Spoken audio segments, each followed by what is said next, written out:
Sometimes the police are their own worst enemy. Hey y'all, welcome to my channel. I hope you're having a great day. I wasn't planning on doing a video for the remainder of this week because I have visitors over. However, I saw something this morning that I just had to respond to because it was inaccurate information.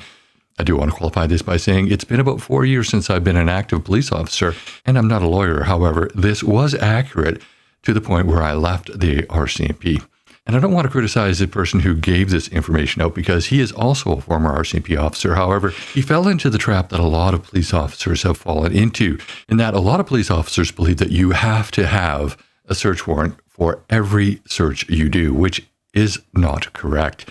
Even searches of residences, sometimes, rare, but sometimes you don't need a search warrant. So to give you a little bit of background about where I'm coming from and why I have this information, during my time in the RCMP, I did a lot of what is called Operation Pipeline, which is the interception of drugs being transported along the highways. Prior to getting into Operation Pipeline, I had about 9 years of service or so. And I was under the belief that a lot of police officers were under the belief is that I couldn't do searches without search warrants. And in my training with Operation Pipeline and in my subsequent experience with Operation Pipeline, I found out that wasn't actually the case. To give you a little bit more background on me, I have 34 and a half years of policing. 33 and a half was with the Royal Canadian Mounted Police. 25 years of that, I was involved in Operation Pipeline and doing search warrants and other searches. So either incidental to arrest or consent to search. There is such thing as a consent to search. I have been criticized by my superiors for doing searches when they thought I needed a search warrant, and it turns out I didn't, and I've been able to get that evidence into trial. So the topic of this video, I'm going to talk about three things. First off, consent to search.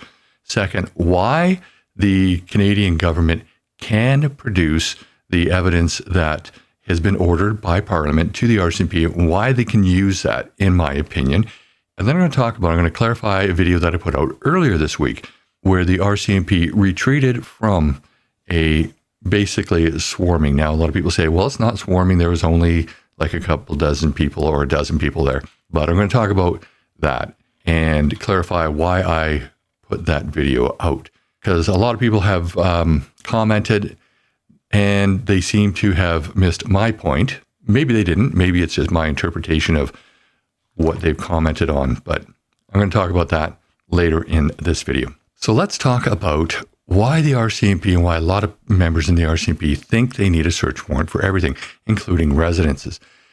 Well, it's because that's what they're taught. And they're taught that because it's better to err on the side of caution so you can get that evidence in.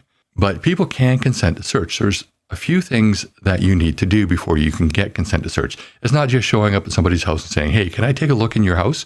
I think there's evidence here that is in a crime. I want to make sure, I want to eliminate you from this investigation, blah, blah, blah. You can't do that. It's not going to get in if you find anything. What you have to do is you have to tell that person, you're not obliged to let me search, but whatever I find can be used against you. You got to tell them why you're searching. You got to tell them that they can withdraw their consent at any time. And you have to make sure that they know they're not in custody. And if they want to call somebody like a lawyer, they're perfectly free to do that. You don't have to provide them with a lawyer because they are not in custody, but they have to know that they're not in custody. So they have to know the jeopardy. They have to know that the evidence can be used against them. They have to know that they don't have to consent and that they can withdraw that consent at any time. They also have to be in control of that property and have color of right to that property. So you can't just show up and ask a teenager, hey, can I take a look in your house? Can I search this house? And give them all that information. But the person who has color of right to that property, aka their parents, are not there, not going to work. You're not going to get that evidence in. How does that apply to the case of the SDTC scandal? If this was a private corporation, yes, they would need a production order to get that information. But this wasn't a private corporation. This was a government corporation, a government program, a government scheme, if you will. The documents are in the possession of the government. So what about this talk about how this is a charter issue? So the charter protects individuals, including corporations, from unlawful search and seizure. The issue is, what corporation are we protecting? We're actually not protecting a corporation here. We're protecting individuals who have scammed the system, but they've done so in a very public manner or in a semi-public manner. They have no expectation of privacy here, in my opinion. Again, I'm not a lawyer, but in my opinion, they have no expectation of privacy. What's happened is they've gone in this semi-public form and they have decided to issue contracts that they shouldn't have issued. Those documents are part of the government, so they belong to the government. The government can consent to release those documents. Now, let's sidetrack here. Let's say that this was a private corporation. Let's say this was a bank, and the bank discovered that there were some irregularities in your banking, and they suspected that you're laundering money or doing something of that nature. They can't release that information to the police without some sort of judicial authorization because you have an expectation of privacy through your banking arrangement. So why doesn't that apply here? The people making the decisions are the board members. They're working on behalf of the government. The government is protecting themselves by essentially saying they have an expectation of privacy, that the police have to get a production order for this. They're forgetting a few different things, though. These are essentially public documents, or at least they should be public documents. If they're private documents, there is something definitely wrong with our system. They need to be public documents. This is public funds. So the expectation of privacy, in my opinion, isn't there. However, if it was, these again are government documents.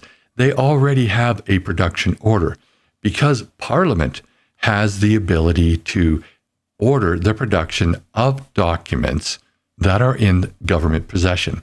And that's what they've done. Even if there was an expectation of privacy, a production order has already been issued by the government.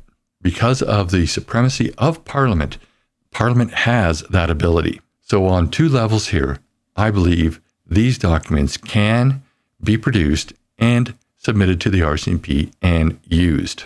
So it's very important that when there is an expectation of privacy and the police need a warrant, they get one. When they need a production order, they get one. But when they don't, it's also very important that they use the proper legal procedures and they move forward without getting one.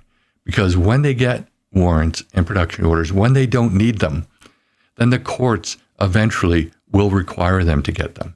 The third thing I wanted to talk about is a video that I did earlier this week, and that was basically when the RCMP retreated. And inadvertently, I made it sound as if the RCMP were cowards.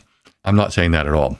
They actually did the right thing when they retreated because they had no other option. Their only goal was to protect the Prime Minister. Okay, this was the incident where they drove up to the Prime Minister's office and they were swarmed by a small group of people. Instead of pushing the issue, getting the Prime Minister out and into his office, they decided to retreat. They didn't have a choice in that. There was a level of threat. They had to retreat. My point in that video is it should never have gotten to that point. A few things should have happened there. First off, there should have been enough police officers present on the ground, Ottawa City Police, who should have come in and cleared that crowd. So when the RCMP retreated, they should stay back a little ways for a little time. Riot police came in and cleared that crowd because they were clearly violating the law. Were there enough police officers there to do that? Well, that's questionable. I think there probably was, but they should have brought in more police officers in order to break that up. The RCMP in the vehicles, their only duty there was to protect the Prime Minister. They had no choice. They had to retreat. The purpose of my video was to say that it should never have gotten to that point. They retreated, which was an appropriate action, but it was based on inaction through the past year. So the government and the RCMP and the Ottawa Police have not acted appropriately within the last year. And that's why the RCMP were forced to retreat, and that was an embarrassment, should never have happened. So I just wanted to make that clear. I'm not saying that the RCMP actually did anything wrong in that incident in retreating, and I'm not calling them cowards. Their job is to protect the Prime Minister. They had no choice. Just wanted to make that clear. Again, these are my opinions. I'd love to know what you think. Put your comments down below. And while you're at it, please like this video, share with your friends and on social media. And if you haven't already, please subscribe to my channel and hit that bell notification so you never miss another video. I did skip my Thursday evening live stream this week because I have visitors. I was not around to do the live stream, but I will be back next week. So please join me at 6 p.m. Pacific time for that live stream where you can join in on the conversation. Also, I do have links in the description of this video to all of my social media, including a link to my website where you can sign up to take the Canadian Firearm Safety course. Thanks for watching, and I'll see you in the next video.